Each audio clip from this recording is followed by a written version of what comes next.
বন্ধুরা, আজকে তোমাদেরকে একটা রাখাল ছেলে আর বাঘের গল্প বলবো। সবাই কিন্তু মনোযোগ দিয়ে শুনবে। পরে তুমি এই গল্পটি তোমার বন্ধুদের সাথে শেয়ার করতে পারো, তারাও খুশি হবে। এক দেশে ছিল এক রাখাল। সে মাঠে গরু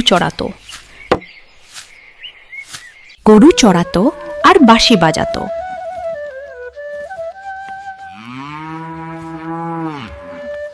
তবু তার সময় কাটত না।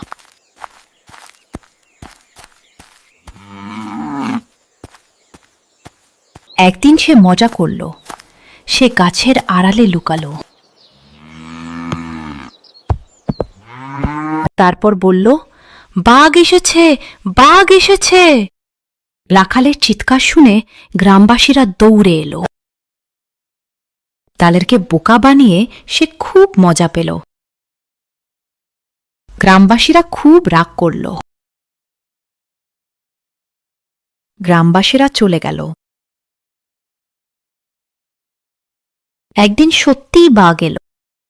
রাখাল চিৎকার করল, বাঘ, বাঘ, বাঘ। এবার আর কেউ এলো না। বাঘ রাখালকে নিয়ে গেল। বাঘ জঙ্গলের দিকে চলে গেল। রাখালকে আর খুঁজে পাওয়া গেল না। কেমন লাগলো বন্ধুরা গল্পটি? আশা করি ভালোই লেগেছে।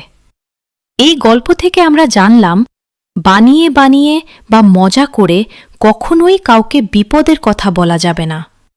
তাহলে সত্যিকার বিপদে কাউকেই পাশে পাওয়া যাবে না।